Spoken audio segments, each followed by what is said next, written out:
Bonjour à tous. Dans cette vidéo, on va corriger le sujet de science qui est tombé au brevet en 2022 en Polynésie française pour la session de juin. Donc ça sera le corrigé complet de la partie physique et de la partie SVT. Donc on commence dans l'ordre du sujet par la partie physique-chimie qui arrivait en premier, où on a deux exercices. Le premier étant sur les gaz à effet de serre, où on nous dit que pour limiter le réchauffement climatique, le protocole de Kyoto dresse régulièrement la liste des gaz à effet de serre dont l'usage doit être limité. Les trois gaz majoritairement ciblés sont le dioxyde de carbone, le protoxyde d'azote et le méthane. Et on nous demande, en vous appuyant sur les documents 1 et 2 du dossier documentaire, écrire le nom et la formule de chacun des trois gaz ciblés majoritairement par le protocole de Kyoto. Donc un exercice qui est en fait une seule question. On nous demande de s'appuyer sur les documents 1 et 2, donc on va aller voir tout de suite.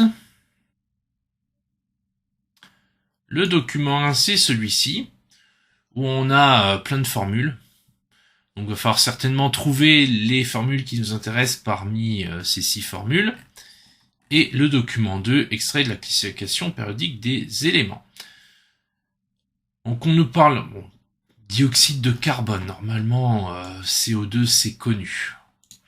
Le méthane, pareil, CH4, c'est un gaz que l'on voit et que normalement un élève de 3e est censé connaître également.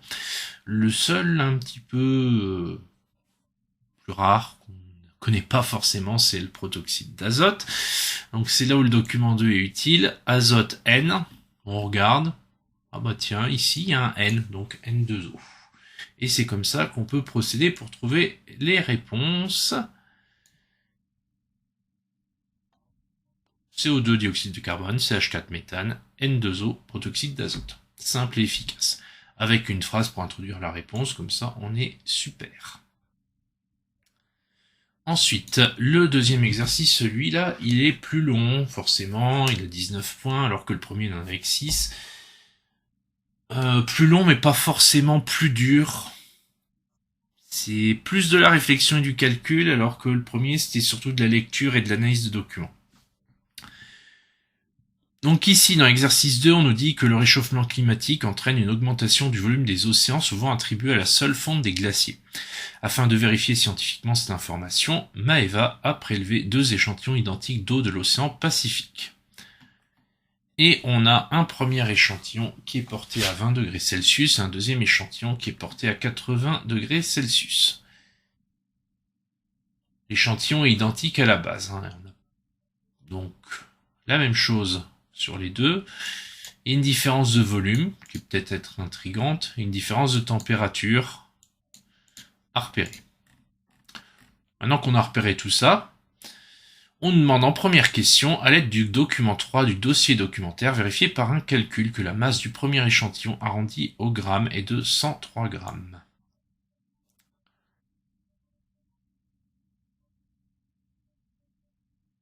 Donc le document 3 nous donne les masses volumiques de l'eau de mer en fonction de la température.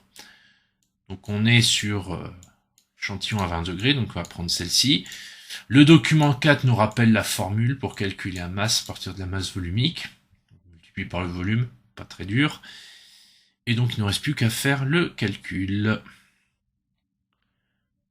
Calcul qui est ici. On trouve exactement 102,8, ce qui arrondi donne 103, donc on valide bien ce qu'on nous demandait d'obtenir. Ensuite, question 2A, relever le volume V2 de l'échantillon porté à 80 degrés Celsius. Bon là, il suffit de lire le document, V2 égale 105 ml, c'est pas trop problématique. Ça se complique à la question B, à l'aide du document 4 du dossier documentaire, calculer la valeur de la masse volumique de l'eau à 80 degrés Celsius.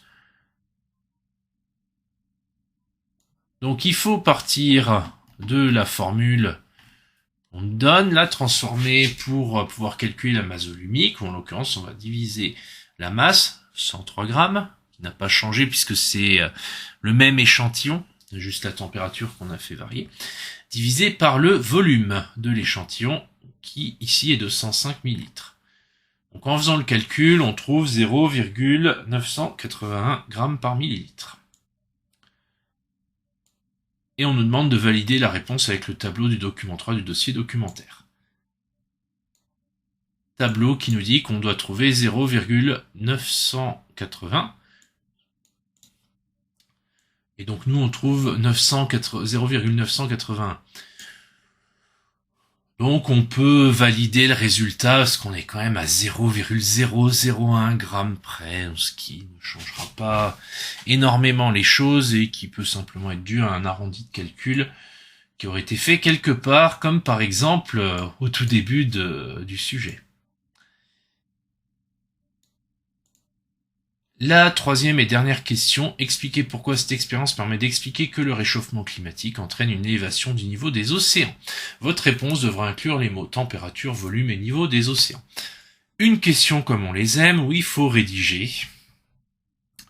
Alors le but sur ce genre de questions n'est pas d'écrire un pavé, simplement d'écrire suffisamment d'éléments pour apporter tous les éléments de réponse qui nous intéressent. Donc on peut dire que cette expérience prouve que plus la température de l'eau est élevée, plus le volume occupé par cette eau sera important. On peut donc en déduire que le réchauffement climatique entraînera une élévation du niveau des océans. Et là on a casé tous les mots-clés et on a bien rédigé notre réponse comme c'était demandé. Donc là tout le monde est content. Ce qui clôture la partie physique-chimie de ce sujet. Mais il n'est pas fini pour autant, il y a une deuxième partie sur la science de la vie et de la Terre, où je vais vous proposer un corrigé que j'ai rédigé en me basant sur ce que certains collègues de SVT avaient fait. Donc, je vais simplement vous donner les réponses, parce que n'étant pas prof de sciences et vie et de la Terre, je ne pourrais pas vous donner les éléments de réflexion. Je peux simplement vous donner les réponses qu'il fallait apporter pour avoir tous les points. Donc, pour la première question, à l'aide du document 1, comparer la proportion d'eau douce et d'eau salée de la Terre. Donc, on a le premier document, on a l'eau salée, l'eau douce. On compare. Il faut juste dire qu'il y a moins d'eau douce que d'eau salée, puisque 3% c'est plus petit que 97%. Donc expliquer pourquoi il est important de préserver l'eau douce, c'est là où il faut rédiger un petit peu. Ce qui est proposé ici. Vous avez la rédaction de la première question là, et pour la question 1.2, il est important de préserver l'eau douce, car c'est une ressource vitale. Ressource vitale et en plus rare. On peut préciser dans la logique de la question.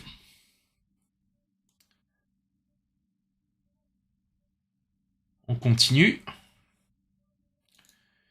Question 2. Expliquez pourquoi tout habitant de la Terre n'a pas un accès équivalent à l'eau en quantité et en qualité. Alors, on nous donne une carte juste au-dessus qui, toute logique, va pas être là juste pour décorer.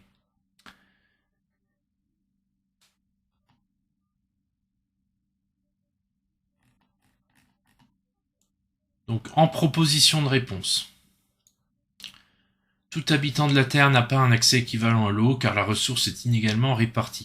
Ça, c'est ce que nous dit la carte. Ça donne des éléments de réponse. Vous pouvez rajouter tout ce qui est indiqué en termes de pollution, puisque c'est évoqué également dans le document à cet endroit-là. Après, étant donné que c'est assez difficile à le quantifier juste avec la carte, la carte, c'est vraiment les ressources en eau par an et par personne en mètres cubes. Comme vous pouvez pas en dire beaucoup plus, vous pouvez vous contenter simplement de parler du fait que la ressource est inégalement répartie sur l'ensemble de la planète. Ça vous rapportera une bonne réponse à cette question-là. Ensuite, on en est ici.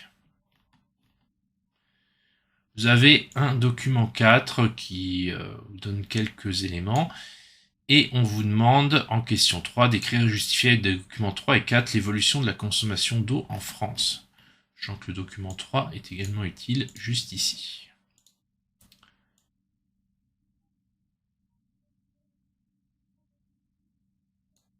Donc ce qu'il faut remarquer, c'est que la consommation d'eau en France est en baisse en raison des différents facteurs décrits dans le document 4. Si vous avez le temps, rédigez, reprenez les éléments du document 4 et rédigez ça en une phrase pour résumer un peu ce qu'il y a dedans. Si vous n'avez pas le temps, vous dites que la raison de la baisse, c'est les critères du document 4. Normalement, ça sera accepté.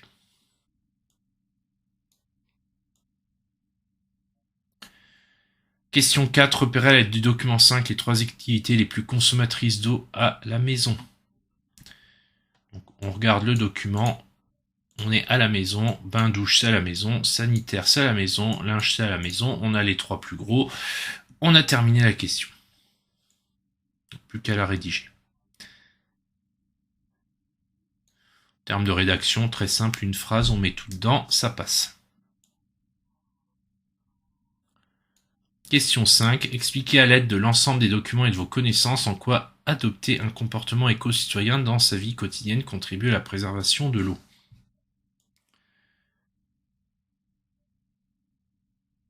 Donc ici, il faut rédiger. La proposition de rédaction, je vous en ai mis une. Ça peut être beaucoup plus complet. L'idée principale qui ressort surtout, c'est comportement éco-citoyen, ça va avec des économies d'eau, puisque on est plus attentif, on prend des mesures pour consommer le moins d'eau possible, et on optimise donc l'usage de l'eau. Ça, c'est vraiment les éléments à faire ressortir sur le côté éco-citoyen. Tout le reste, après, c'est des éléments que vous pouvez rapporter de votre culture personnelle. C'est une question de rédaction, il ne faut pas hésiter à montrer que vous savez des choses. Et cette question-là, c'était la dernière de ce sujet. Donc si vous avez des questions sur cette correction, en particulier sur la partie physique, j'y répondrai avec plaisir.